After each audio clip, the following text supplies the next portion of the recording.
मस्जिद छीनी गई, उसके बाद जो है अभी एक मस्जिद का केस और चल रहा है, उसके बाद ये तीसरी मस्जिद है जो शाही मस्जिद संभल का है।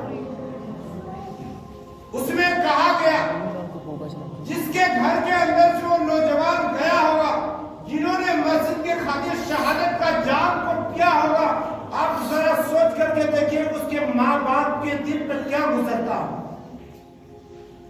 उसने किसके खातिर किया? सिर्फ अल्लाह के घर की हिफाजत के लिए, ताकि अल्लाह का घर कायम रहे, अल्लाह के घर के ऊपर कोई आँच न आए, उसकी हिफाजत के लिए वहां के 5 से 6 नौजवान को गोली मार करके शहीद कर दिया है। मेरे अजीज साथियों, ये हम सब की फिक्र की बात है। हर मुसलमान की ये जिम्मेदारी है कि हम लोग अपने अपने मसाजिद को, अपने मसाजिद का ख्याल रखें, अपने मसाजिद का भरोसा रखें, अपने मसाजिद को हर हमेशा हम आबाद रखें। कहा जाता है कि अगर हम मस्जिदों को आबाद नहीं करेंगे तो आज हमसे मस्जिदें छीनी जा रही है। खुदा न खास्ता कल ऐसा दिन ना आ जाए कि हमारे पास कोई मस्जिद ना मिले नमाज के लिए। आपके सामने मौका गुजरा भी है, आप लोगों ने अपने आंखों के सामने उस मंजर को देखा भी है जो अभी कुछ दिन पहले 2-3 साल पहले गुजरा, जिसको लॉकडाउन कहा गया, कोरोना कहा गया। आपके पास मस्जिदें होते हुए भी आपको नमाज पढ़ने के लिए नहीं दिया जाता था। आपके पास मस्जिदें होते हुए भी आपके मस्जिदों के गेटों पे ताला लगा हुआ था। क्यों लगा हुआ था? ये अल्लाह के तरफ से पकड़ आई थी, लेकिन फिर भी हम मुसलमान नहीं समझ रहे। मेरे अजीज साथियों, आज हमारे मस्जिदों में आजान हो रही है, नमाज के लिए हो रही है, लेकिन मस्जिद के अंदर वीरानी है, नमाज पढ़ने वाला कोई नहीं मिलता, सिर्फ इमाम साहब आसानी से नमाज पढ़ ली। मेरे अजीज साथियों, अगर ऐसा ही हाल हम लोगों का रहा तो अल्लाह बेहतर जानता है। अगर अल्लाह के नबी सल्लल्लाहु अलैहि वसल्लम ने हमारे लिए इस उम्मत के लिए अगर दुआ नहीं करते तो खुदा की कसम खा के मैं इस मिंबर रसूल पे से कह सकता हूँ कि आज हम लोग मुसलमान भी नहीं होते, आज हम लोग मुसलमान भी नहीं होते। ये तो उस नबी करीम सल्लल्लाहु अलैहि वसल्लम का सदका है और उनकी फैज़ है कि आज हम मुसलमान हैं और उम्मत मुहम्मदिया सल्लल्लाहु अलैहि वसल्लम की उम्मत में पैदा हुए हैं। मेरे अजीज साथियों, अगर हम लोग उस नबी के नाम को लेते हैं, उस नबी को मानने वाले हैं, उस नबी पे अपने जान को निछावर करने वाले हैं, उस नबी के लिए अपने जान को कुर्बान करने वाले हैं, उस नबी के लिए अपने बीवी बच्चों को बेवा कर सकते हैं, अपने कारोबार को लुटा सकते हैं, लेकिन मेरे अजीज साथियों, उस नबी ने कहा कि मेरी आंखों की ठंडक नमाज है। उसी नबी का ये फरमान है जिसके हम उम्मती हैं, जिसको हम बड़े फख्र से कहते हैं कि हम मोहम्मद अरबी सल्लल्लाहु अलैहि वसल्लम की उम्मत में पैदा हुए हैं। उसी नबी ने कहा कि ईमान का जो सुतून है नमाज है।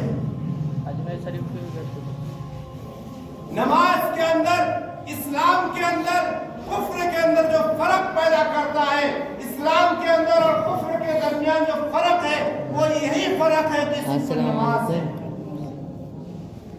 अगर हम नमाज पढ़ते हैं, नमाज का पाबंद है, तो हमारे अंदर दीन आएगा, हमारे बच्चों के अंदर दीन आएगा, हमारे खानदान के अंदर दीन आएगा। अगर हम नमाज से गाफिल है, नमाज से दूर है, तो हमारे घरों से दीन जाता रहेगा, हमारे घरों से दीन निकलता चला जाएगा, हमें एहसास तक नहीं होगा। मेरे अजीज साथियों, हम हर साथी को चाहिए कि अपने घरों में नमाज का पाबंद बने, अपने बच्चों को तरकीब करे नमाज के लिए, अपनी औरतों को तरकीब करे नमाज के लिए, अपनी माँ बहन को कहे नमाज पढ़ने के लिए, और जितने मर्द हजरात हैं उनसे गुजारिश है कि आप लोग नमाज के लिए मस्जिदों का आबाद करें। मेरे अजीज साथियों, क्योंकि आज उनके पास ताकत है। आज पूरे भारत के अंदर में ऐसा माहौल खराब हो चुका है कि जहां देखिए आरएसएस का, जहां देखिए बीजेपी का, उसके पास ताकत है, उसके पास सल्तनत है, सब कुछ उसके पास है। لیکن میرے عزیز ساتھیوں آج مسلمان شکست کھا رہا ہے کس بنیاد پہ کہ اللہ کی طرف سے آزمائش ہے۔ آپ نے دیکھا نہیں، آپ نے سنا نہیں کہ کربلا کا میدان کو آپ نے بھول گیا کہ جس کربلا کے میدان کے اندر میں حضرت امام حسین رضی اللہ تعالی عنہ کی شہادت ہوئی، نواسہ رسول ہے، خاندان رسول ہے، اور اس نبی پاک صلی اللہ علیہ وسلم کی آل و اولاد اس کربلا کے میدان میں شہادت کا جام پیا، لیکن غیروں کے سامنے جھکنا پسند نہیں کیا۔ میرے عزیز ساتھیوں، ہم اس کے غلام تو ہیں، ہم اسی کے غلام تو ہیں، لیکن ہم لوگوں کو غیرت کہاں مر گئی؟ ہم مسلمانوں کے اندر غیرت باقی نہیں رہا۔ میرے عزیز ساتھیوں، اللہ کے نبی صلی اللہ علیہ وسلم کے خاندان سے، ان کے گھرانہ سے ایک لڑکی کسی کے پاس گئی، اس کے گھر میں فاقہ چل رہا تھا، انہوں نے ان کا دروازہ کھٹکھٹایا اور کہا کہ تم میرے شوہر کوئی کام نہیں کر پاتے، ان کو میرے پاس روزی روزگار نہیں ہے، مجھے 1-2 دن کے لیے اپنے گھر میں ٹھکانہ دے دو، رہنے کے لیے دے دو۔ انہوں نے کہا کہ میں نبی پاک صلی اللہ علیہ وسلم کی آلوں میں سے ہوں، اولادوں میں سے ہوں۔ کہا کہ اس کا ثبوت کیا ہے؟ انہوں نے ٹھکرایا، اور کسی نے کہا کہ فلانے جگہ پہ ایک غیر مسلم ہے، وہ رہنمائی کرے گا تمہاری، تم اس کے پاس چلے جاؤ۔ وہ عورت ان کے پاس گئی، انہوں نے اپنے گھر میں ٹھکانہ دیا، کھانے کا انتظام دیا، اور اس کے بعد قیس و کسریٰ کا واقعہ آئے، اس کے اندر میں اس کے گھر کے اندر گئی، انہوں نے سب سامان دیا، اور رات میں خواب کے اندر اللہ کے نبی جناب محمد رسول اللہ صلی اللہ علیہ وسلم اسی شخص کے پاس آتے ہیں۔ خواب میں دکھایا جاتا ہے کہ ایک بہت عالی شان محل تیار کیا ہوا ہے، اور اللہ کے نبی صلی اللہ علیہ وسلم اس کے گیٹ پہ کھڑے ہیں، اور اللہ کے نبی سے اس شخص نے پوچھا کہ اللہ کے نبی یہ کس کا مال ہے؟ کہا کہ یہ ایمان والوں کا مال ہے۔ یہ کس کا مال ہے؟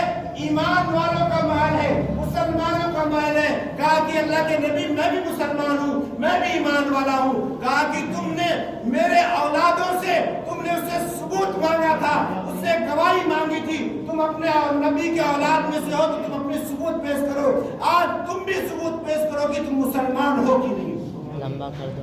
تو میرے عزیز ساتھیوں، اس کے بعد صبح ہوئی، وہ شخص دوڑے گیا، اور جس کے گھر میں وہ عورت قیام کر رہی تھی، رکی ہوئی تھی، اس کا صبح جا کے کنڈا کھٹکھٹانا شروع کیا۔ کہا کہ تمہیں جتنا مال و دولت چاہیے تم مجھ سے لے لو، اور اس بچے کو اور اس عورت کو میرے حوالے کر دو۔ کہا کہ تم چلے جاؤ، جب سودا تو ہوتا ہے بنا دیکھے ہوئے، اور تم نے اپنے آنکھوں سے دیکھ کر کے آیا ہے سودا کرنے کے لیے۔